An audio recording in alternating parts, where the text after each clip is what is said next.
కొంతమంది డైటర్స్ అడుగుతూ ఉంటారు questions.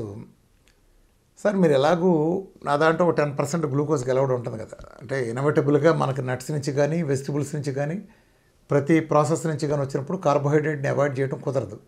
So there is no total zero carbohydrates. Carbohydrates మీరు రిస్ట్రిక్ట్ అవుతాయి. సో హై గ్లైసిమిక్ ఉండే కాకుండా లో గ్లైసిమిక్లు ఉండేవి అట్లా రిస్ట్రిక్ట్ అవుతాయి. వీళ్ళు ఏం అడుగుతారంటే మీ ఎలాగూ 10% ఉంది కదా, దాని బదులు వేరే అన్నీ తీసుకునే బదులు ఇంత మేము తేనె లాంటిదో లేకపోతే కొంచెం స్వీటో పంచదార తీసుకుంటూ ఉంటారు. నో, ప్రాసెస్ ఫుడ్స్ కానీ గ్లూకోజ్ కంటెంట్ ఎక్కువగా ఉండే ఏ పదార్థమైనా సరే హై గ్లైసిమిక్ ఉండేది తేనెలో చాలా ఎక్కువ ఉంటుంది, చాలా very high glycemic glucose rich ఏమైనా ఉందంటే దానికి అది తేనెని ప్రధానంగా చెప్పుకోవచ్చు. సో అది స్ట్రిక్ట్లీ నాట్ అలౌడ్. అది మనకు సింపుల్గా ప్రాసెస్ అయ్యి గ్లైసిమిక్ ఇండెక్స్ తక్కువగా ఉంటా మనకు ఉపయోగపడే మిగిలిన స్టార్చ్ ఫుడ్స్ వేరు.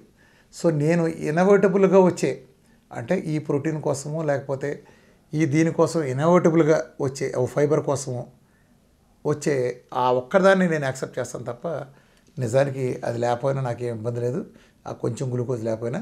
సో నేను ప్రోగ్రామ్ డిజైన్ చేసుకున్నాడు అందుకే. సో వెజిటబుల్స్ అన్లిమిటెడ్ అన్నా అదేం ఎక్కువేం తినలేరు. మీరు దాంట్లో వచ్చేది ఏంటంటే మీరు ఎక్కువ తింటే లాభం ఏంటంటే డైటరీ ఫైబర్ పుష్కలంగా వెజిటబుల్స్లో ఉంటుంది.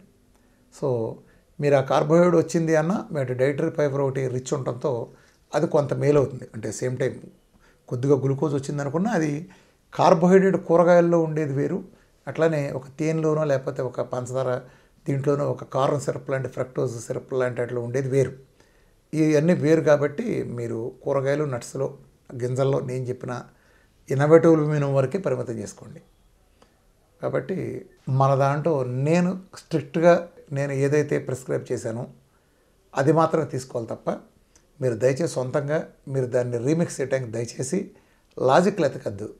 ప్రతిదాని వెనకమాల ఈ డైట్ గురించి చెప్పినప్పుడు వెనకమాల చాలా లాజిక్ ఉంది.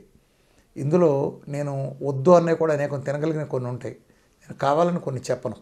సో దానికి ఒక రీజన్ ఉంటుంది. సో అది వేరే రకంగా నష్టం చేస్తుంది. సో ప్రతిదీ పేపర్ మీద పెట్టుకుని లేదా గూగుల్ కొట్టిన ఇన్ఫర్మేషన్లు పట్టుకుని ఇందులో ఎంత ఉంది కదా ఇందులో ఎంత ఉంది కదా లెక్కలేస్తే అది ఫెయిల్ అవుతుంది.